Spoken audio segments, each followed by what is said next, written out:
My name is Randy Quistorf. I will be doing the elementary part of the Community Resource Review and application of evidence based instruction, along with talking about best practices and interventions that we're going to be using in our lesson plan. And my name is Stephanie Blundell, and I am covering the middle school portion of our assignment. And I will be reading through the structure of our lesson plan. And my name is Jessie Kirsch, and I will be doing the high school portion. And I will be talking about accommodations and materials, interactive instruction, and student performance. Okay, so we're going to be talking a little bit about the elementary community resource and review. So, what we chose to do was specific learning disabilities, or SLD. And according to the Individuals with Disabilities Education Act, specific learning disability means a disorder in one or more of the basic psychological processes involved in understanding or using language, spoken or written, that may manifest itself in the imperfect ability to listen, think, speak, read, write, spell, or do mathematical calculations.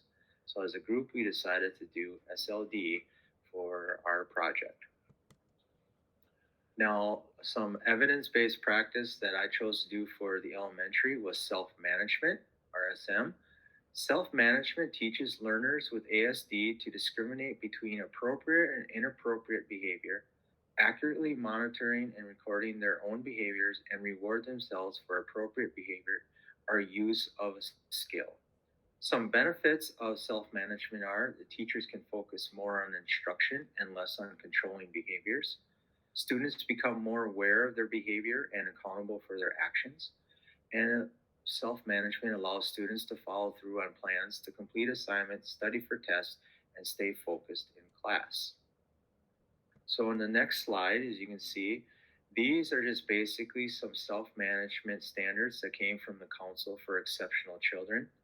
And these standards, you can look at initial standard 1, standard 4, standard 5.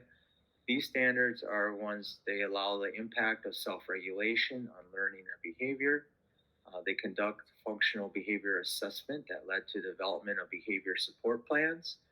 The standard 5, the DDAS S11, provide instruction in self-regulation.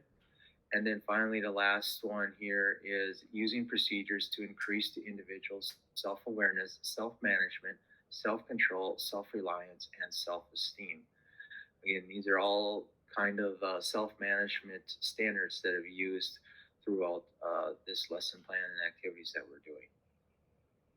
So moving on to the next slide. The assessment that I chose to do was the curriculum-based evaluation, or CBE. The curriculum-based evaluation is any set of measurement procedures that use direct observation and recording of a student's performance in a local curriculum as a basis for gathering information to make instructional decisions. The nice thing about the CBE is it differs from traditional assessment models in that it looks at achievement tests based upon the students in the specific skills that are presently being taught in the classroom. So that's one of the reasons why we use that one in St. Cloud, is it because it looks at the basic skills of what we're trying to teach to our students here. So that's going to be my assessment that I looked at for the elementary. And then as we move on to the next slide here, the CBE, you can see the goal of it is to measure the rate of students' response to instruction.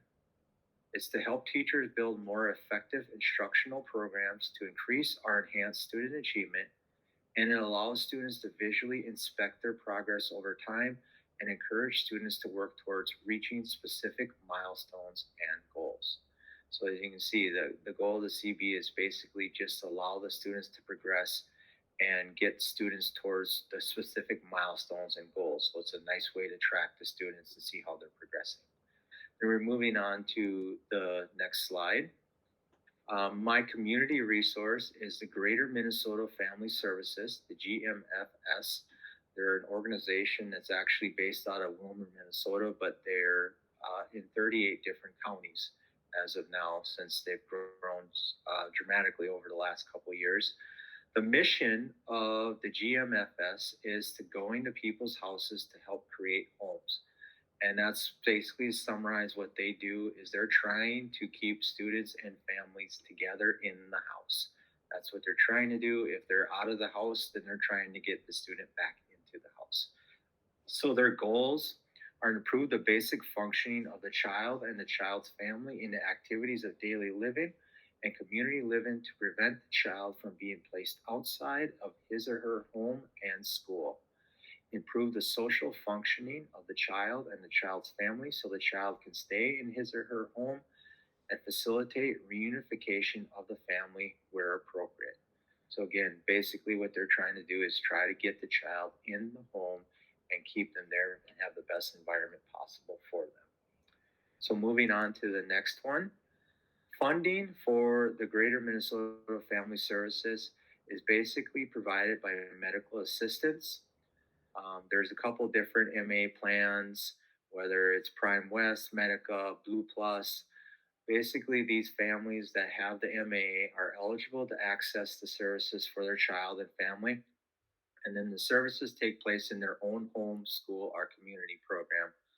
I would say in St. Cloud, roughly 90% of it occurs in the home. That's where they want to do their services. But the other part is that sometimes that can't happen. So they'll come into the school and say about 5 to 10% of the services. Therapeutic interventions are most effective when developed and implemented in the very setting where they are to be worked on.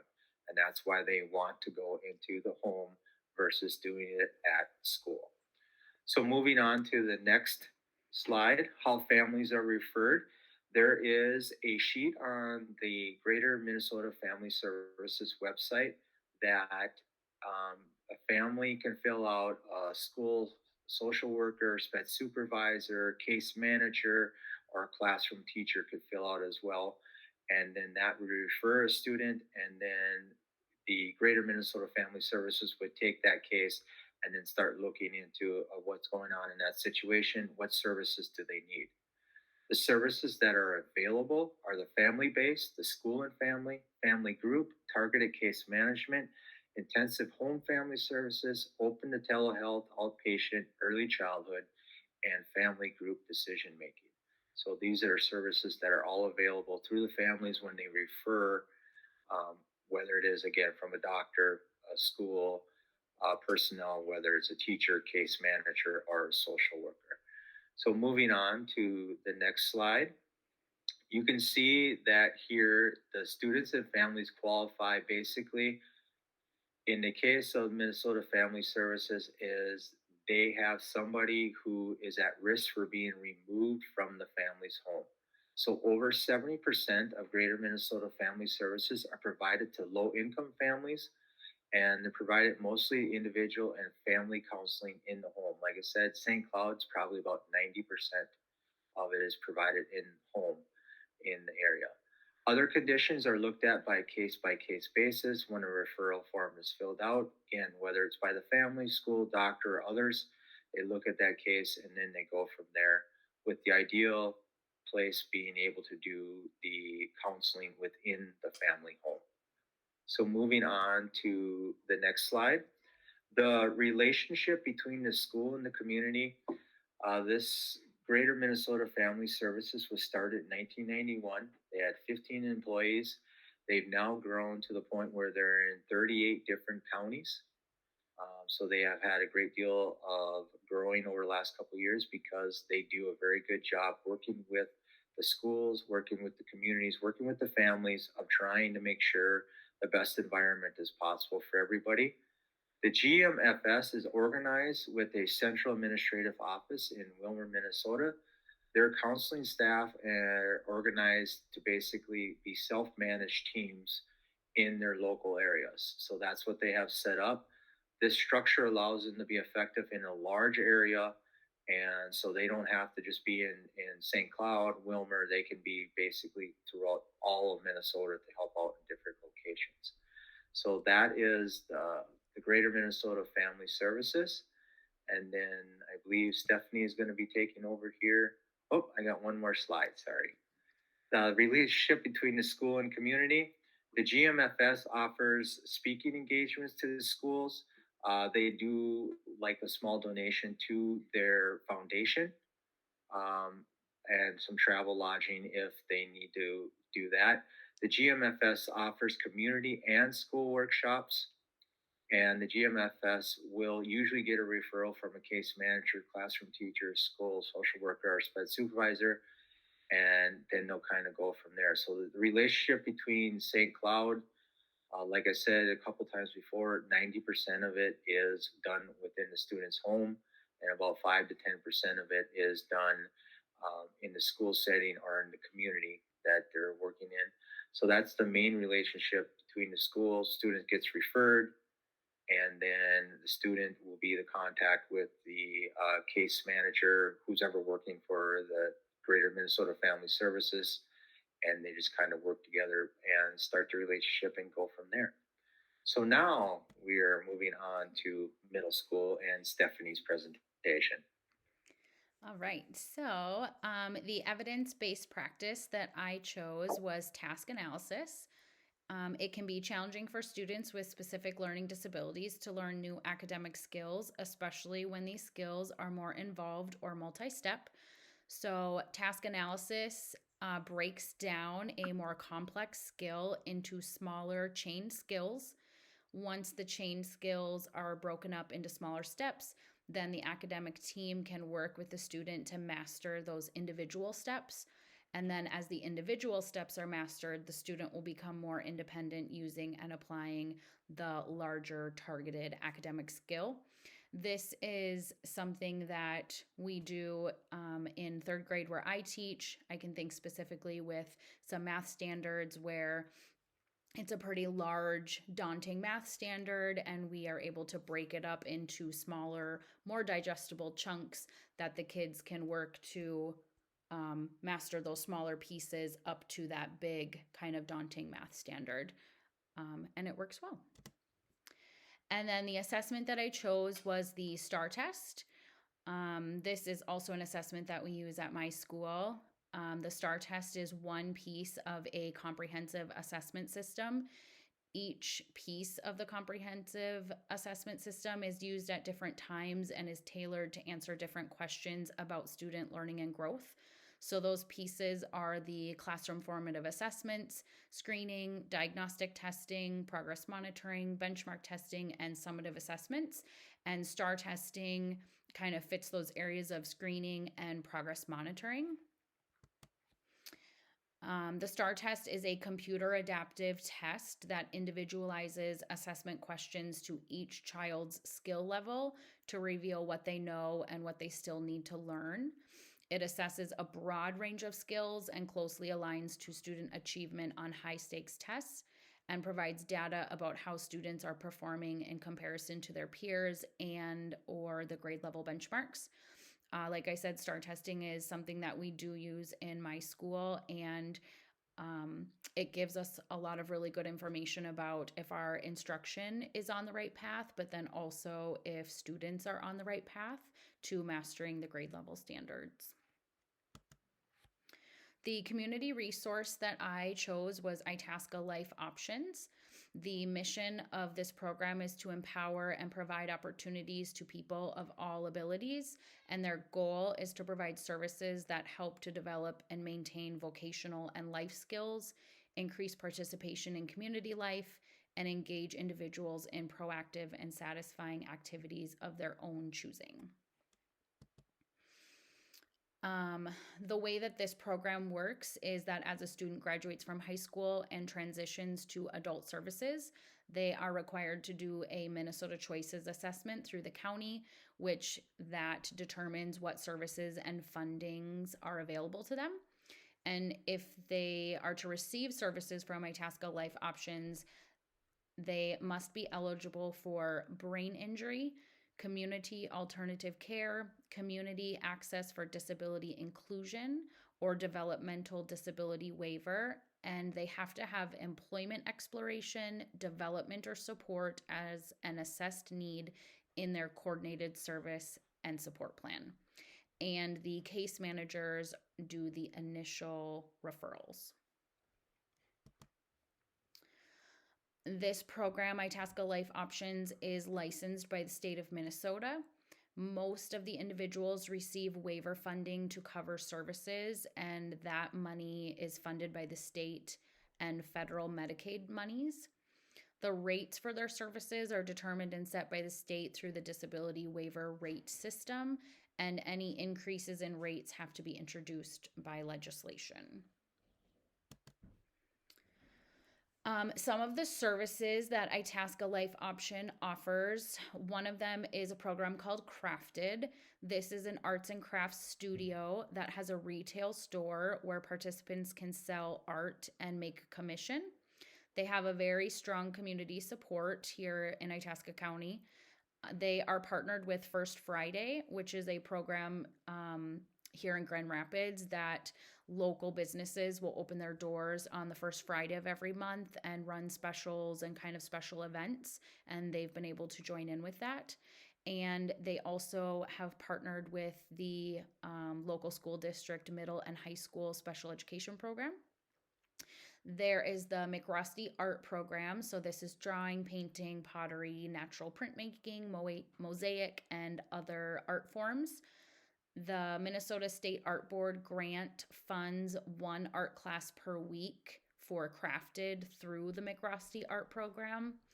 And the grant affords opportunities to tour art programs around the state. Another service that they offer is called Workshop. This includes vocational tasks like recycling, community jobs, life skills like cooking and gardening. The members are encouraged to volunteer. They receive assistance with communication, social skills, and employment, and they focus on skill building and making connections with the community. And they also offer employment services. So this support is to maintain paid employment. They have interviewing skills, resume writing, and using community resources. They do on the job coaching and training. They do training and job related transportation, and then career education, counseling, and assistance. Their school partnership, when I spoke with the director, she shared with me that prior to COVID, there were monthly art classes and activities that were being hosted for the local middle and high school students that are in special education.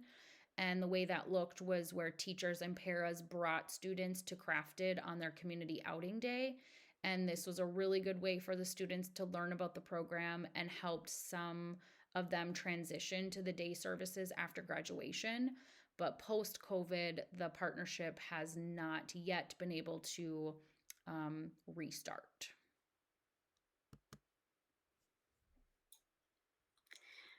All right. And so for high school, the evidence based practice I chose was cooperative learning.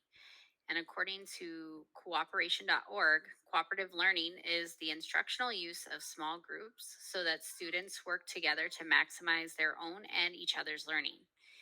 And Janney and Snell lists several benefits of cooperative learning on page 39 of modifying schoolwork in our text.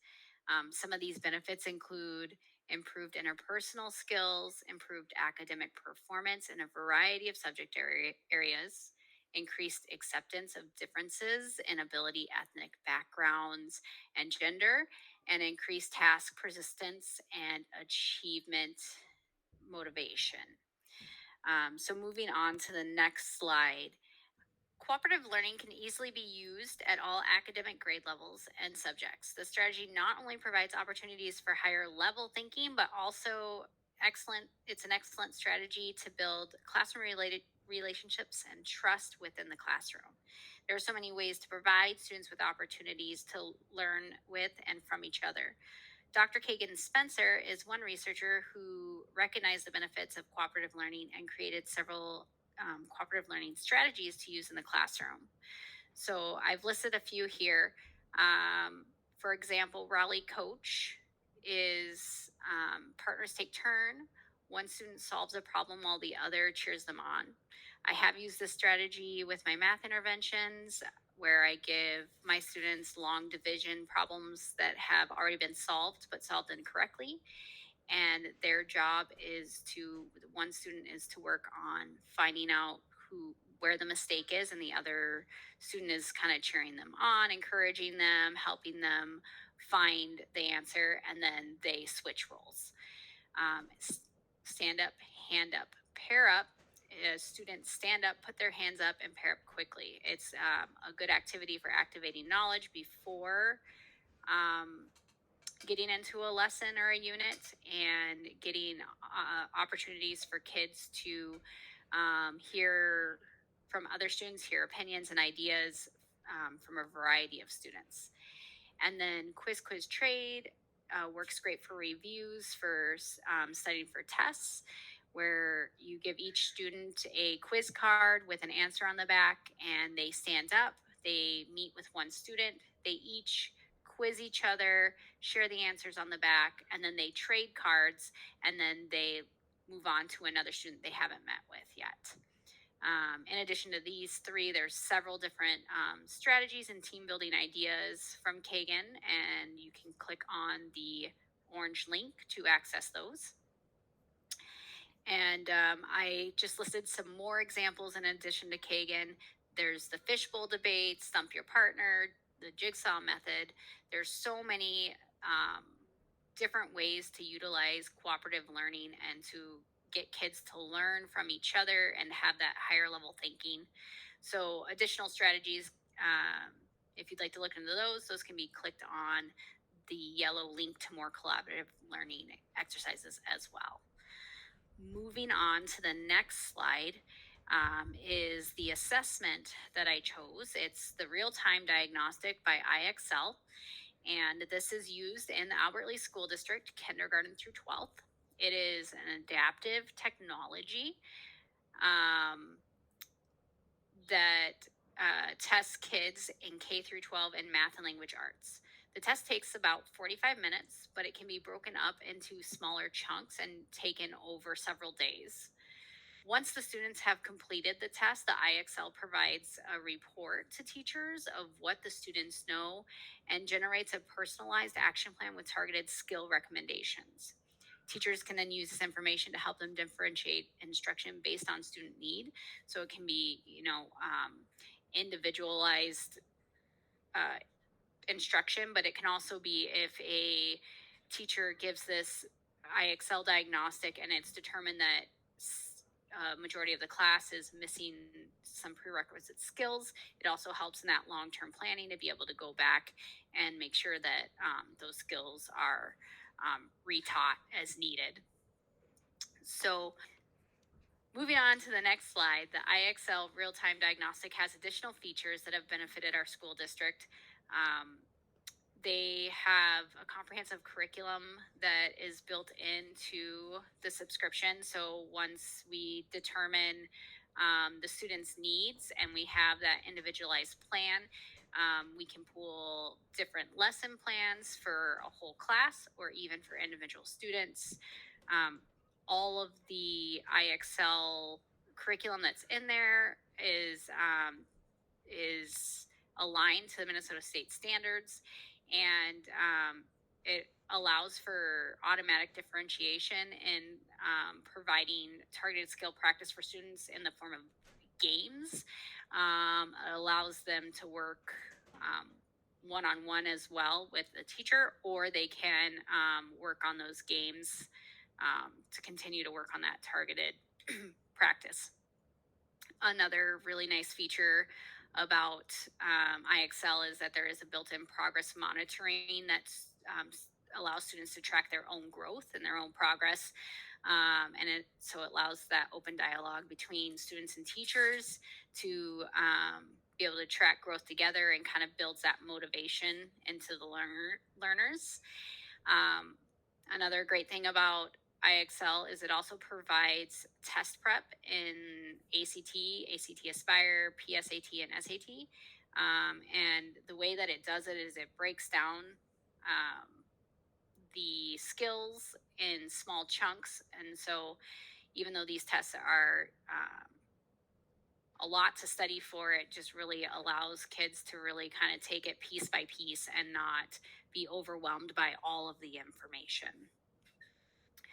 Okay, so moving on to the community resource, the one that I looked into is Life Mower County, and their mission is to expand opportunities, empower people, and enrich lives for individuals with intellectual and developmental disabilities and their families by providing a better quality of life through learning, inclusion, fun, and empowerment.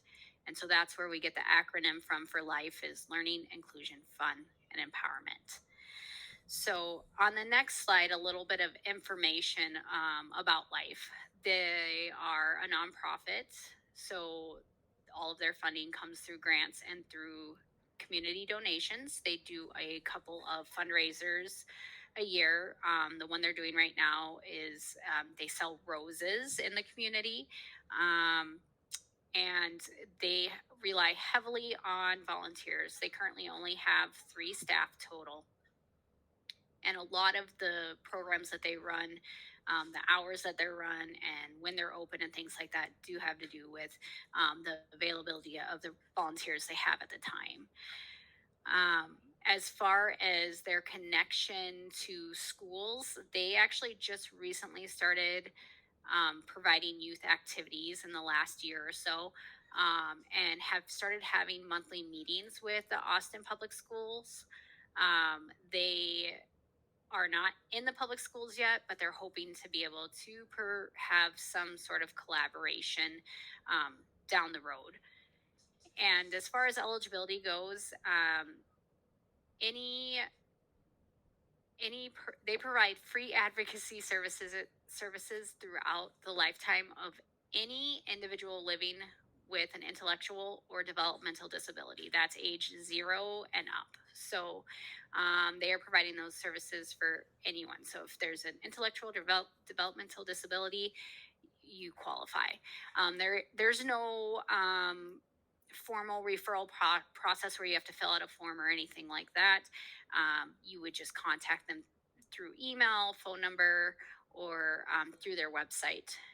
Um, Danielle Hernandez, she is the community outreach person that I spoke to, and she has been reaching out to schools in Austin, or I'm sorry, not Austin. They are already talking to Austin, but reaching out to other schools like Blooming Prairie, Owatonna, and even Rochester. So she's been trying to reach out to other school districts as well to provide these services, because she's spoken to people in Owatonna and in Rochester, and they don't have resources readily available to them. So they're working hard to kind of reach outside of just Mower County.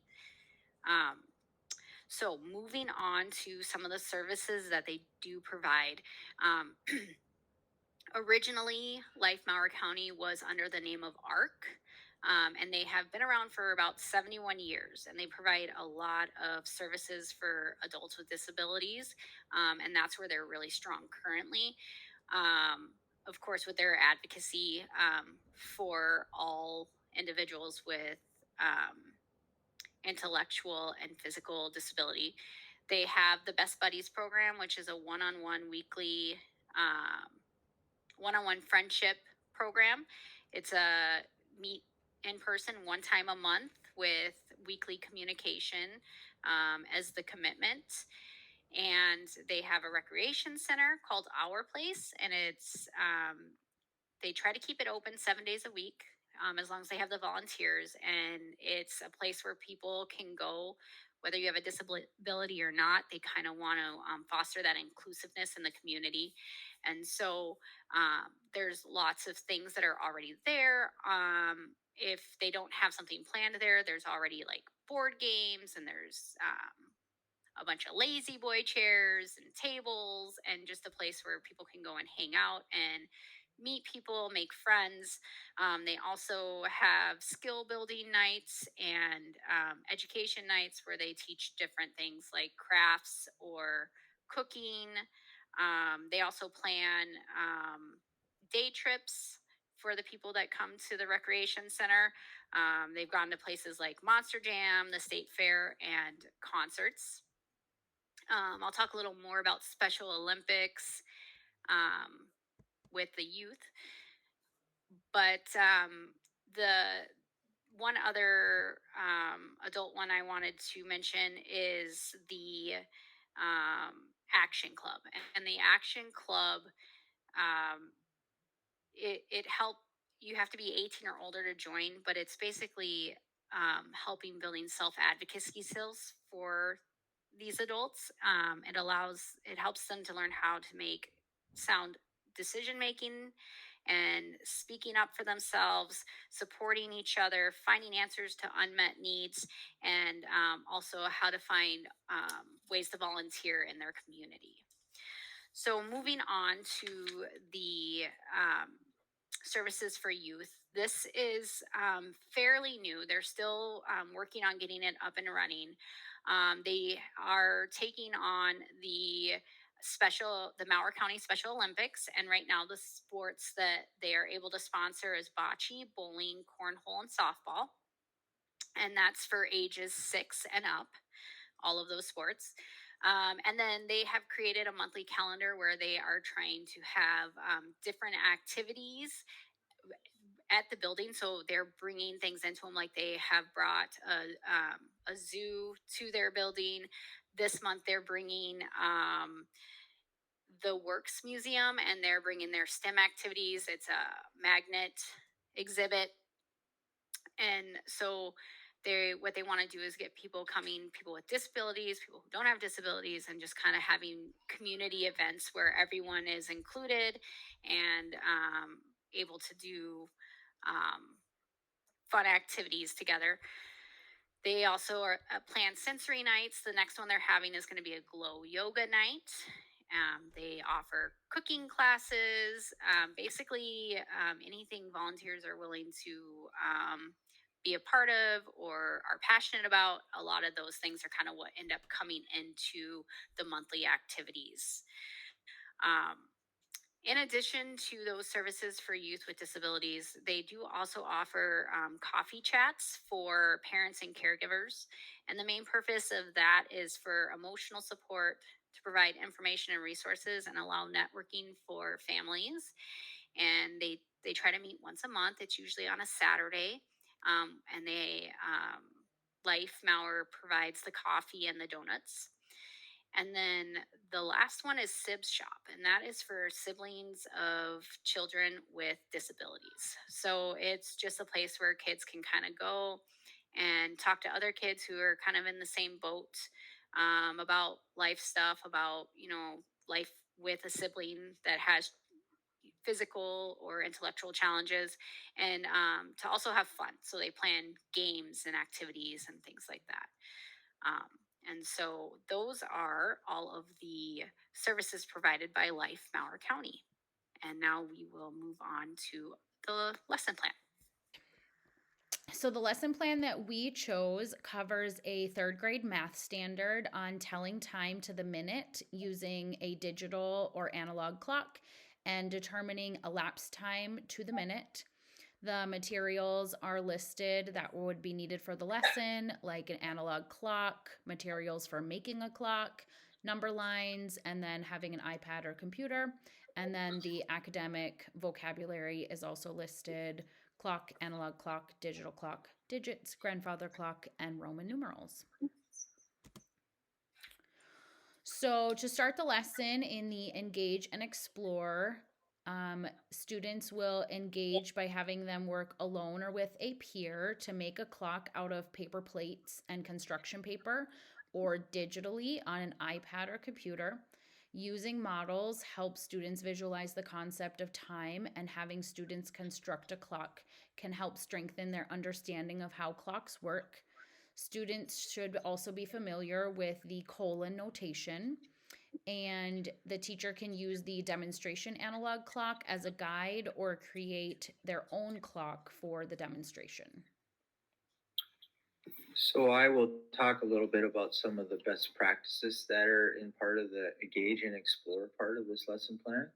So we have fostering collaboration and community, using multiple tools for construction and composition and technology aided instruction and intervention, visual supports, highlighting patterns, critical features, big ideas, and relationships, real world applications and connections, and then activating or supplying the background knowledge are all activities that show best practice during the engage and explore part. And then Jesse will talk a little bit about the accommodations. Yes. So starting off in the engage and explore, um, first part is having kids work alone or with a peer is one accommodation that we can have for students that need a little extra support. Also providing the opportunity to use a analog or digital clock on an iPad or computer would be another accommodation that could be put in there. And then if they are doing the analog clock digitally, another accommodation could be to make sure we are demonstrating, in addition to demonstrating with the created clock, also demonstrating with the digital resource as well, so that the kids that are making their clock that way have a visual of how to create that clock. So now we'll move on to the next slide. Okay, still in the engage and explore part of the lesson, students will engage in a review of the numbers on the clock and the hour and minute hands. Students will build on prior knowledge of finding time to the nearest hour and half hour.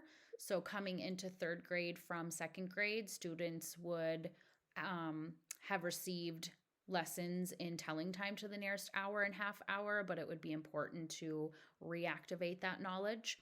So you would show 3 o'clock on the demonstration clock and ask students what time the clock shows. Have the students explain how they know, and their responses can be verbal, written, or illustrated. And then have students demonstrate the time on their own clocks. And then you can repeat this process for 9:30 and other hour and half hour times. And it would be important while you're doing this to be providing feedback.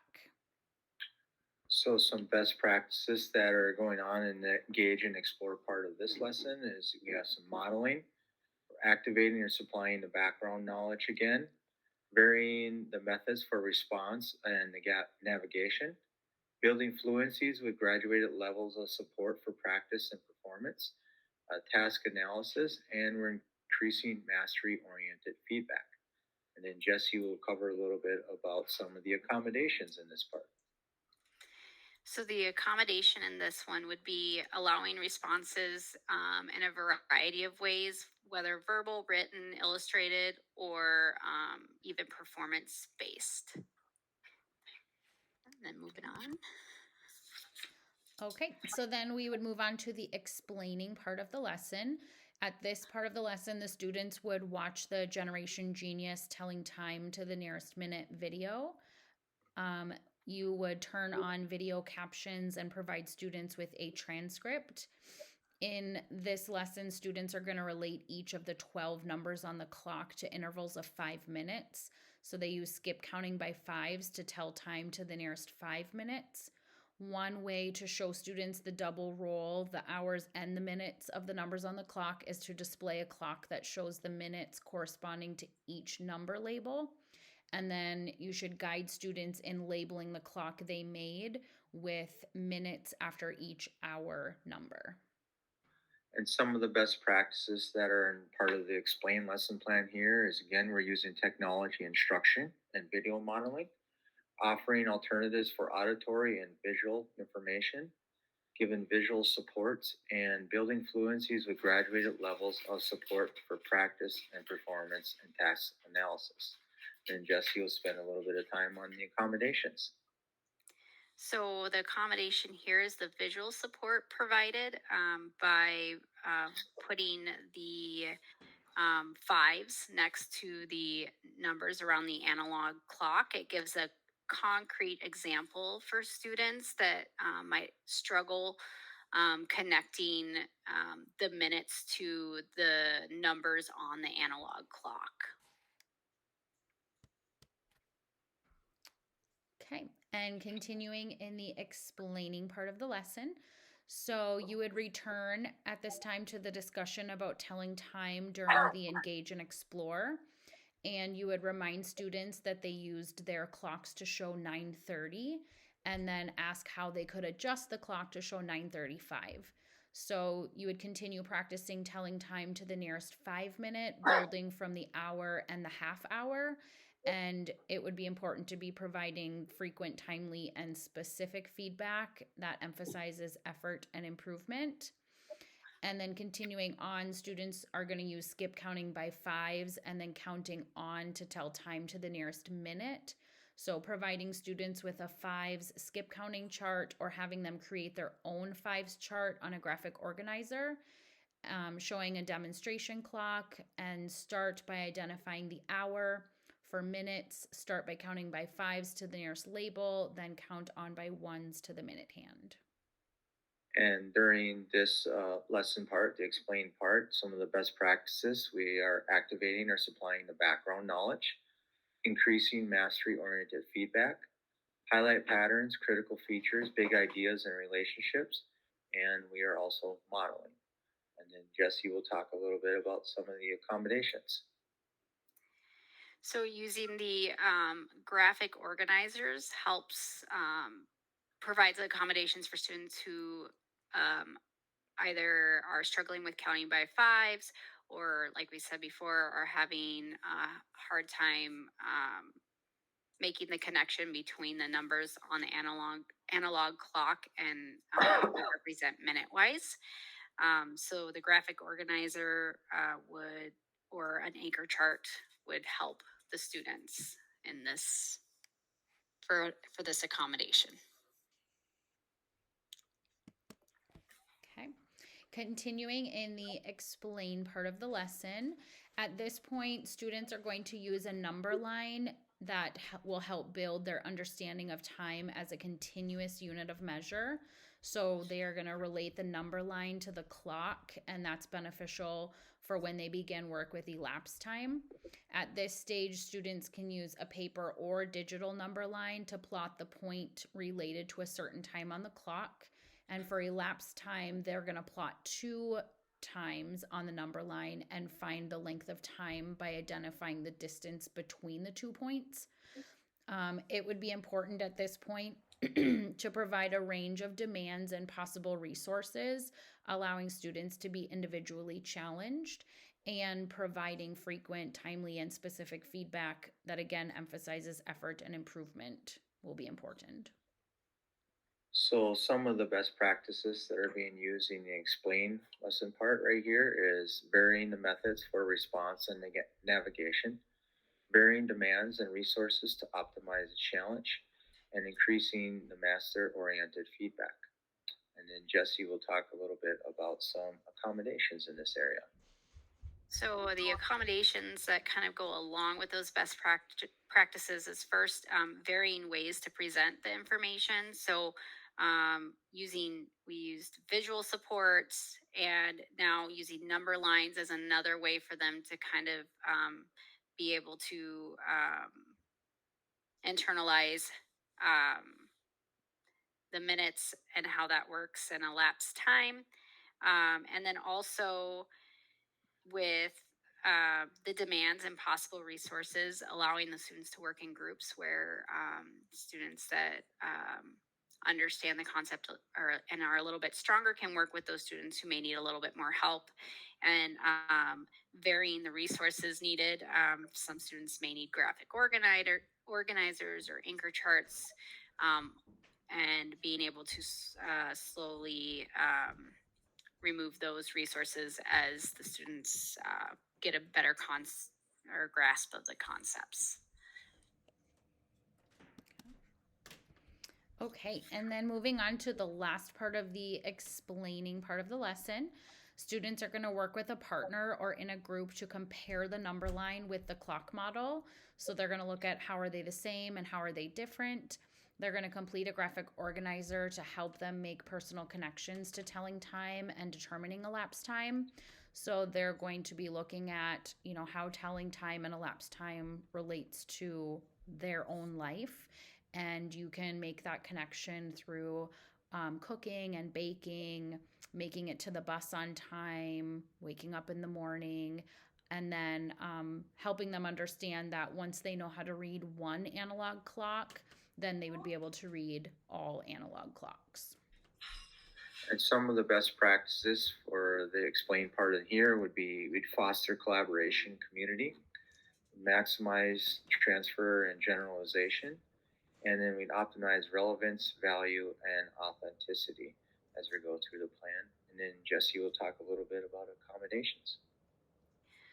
So, the accommodation here would be working with a partner. You could partner students up in a heterogeneous way so that students that are a little bit stronger in the concept can work and help tutor and move along students who need additional help in that area. Okay.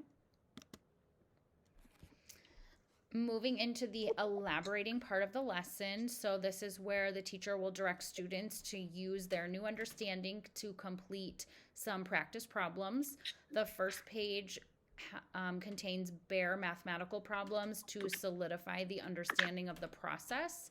And the second page contains application problems for students to apply the process to solve real world problems. Students can be allowed to answer verbally or electronically, and they can work alone or with a peer. And then, similar to other parts of the lesson, it is still important at this time to be providing feedback that is timely and specific and highlights their effort and improvement. Some best practices in this elaborate part is we're varying the demands and resources to optimize the challenge, peer mediated instruction and intervention. We're varying the methods for response and navigation, and increasing master oriented feedback. And then Jesse will talk a little bit about some of the accommodations. So in this part, we're again varying the way that the students can respond, either verbally or electronically to the answers that they're working on. And then the feedback, the timely feedback is also an accommodation for students if they are struggling, will allow us to be able to meet them where they're at. That's right, but And then going into the evaluating part of the lesson, here we're going to have students gather in groups of 2 or 4 to compare and discuss their answers to the problems, allowing the students enough time to communicate with their peers about their process and their thinking, encouraging the students to use correct mathematical language when discussing their process, creating or providing students with a graphic organizer or anchor chart with telling time vocabulary, and having each group choose 2 questions they want more information about or they want to discuss as a class. When the groups are ready, you can take questions from them, encourage the groups to answer questions brought up by the other groups. And then at this point, some structured play groups could be formed for secure learners to support struggling learners. Some best practices that we are using in the evaluate part is we're having peer mediated instruction and intervention, fostering collaboration and community, highlighting patterns, critical features, big ideas, and relationships, and structured play groups. And then Jesse will talk a little bit about some accommodations. so the structured play groups is an opportunity for accommodations for students to be able to see other students completing the tasks, and to be able to observe that. The last part of the evaluating part of the lesson, students can play the online Kahoot quiz game, or they can use a paper quiz or exit ticket questions. Quiz questions can be read aloud, extended time can be provided, and students can answer verbally or electronically. Also, students can complete a leveled IXL lesson. And just like the other parts of the lesson, that feedback is going to be really important at this time. And then some best practices that we're using during the evaluate part is we're varying the method for response and navigation, increasing mastery oriented feedback, and enhanced capacity for monitoring and feedback. And then Jesse's going to talk a little bit about types of assessments that we can use in this area. The assessments that are used in this lesson are the Kahoot quiz or an exit slip. And one way we can accommodate that is with the exit slips, we can allow for verbal or performance based answers. Um, so that's a couple different ways that students can show us how far they are progressing.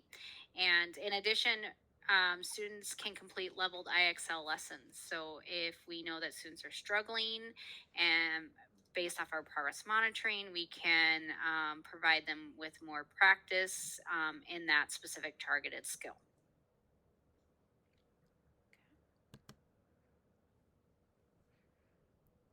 And then our last slide here has some intervention opportunities. So, some opportunities for interventions throughout this lesson plan kind of broke this down in areas where you have behavioral concerns with unknown causes, some concerns where you have known causes, and then some ways that you can actually intervene to still allow the students to meet the lesson goal. So, if the behavior is unknown, you could use response to intervention, RTI, positive behavioral intervention strategies, PBIS, or functional behavior assessment. All are types of measurements that look at the student's behaviors, allows you to progress, provide support, um, get them kind of on the right track, finding out what is causing the behavior, and then just trying to change it and make things more positive. If the behavioral concerns are known, some things you can do is antecedent based interventions, or ABI, or the cognitive behavior intervention, the CBI.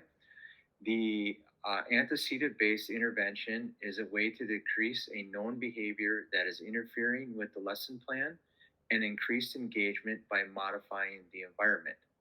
So if you know what's causing the behavior, you interfering it, you just come in and take the interference out of the situation, and then change the student's behavior. The cognitive behavior intervention is when some type of thought is causing the student to have problems during a lesson plan, or it could be an emotion is also causing the student to have negative thoughts, negative ideas.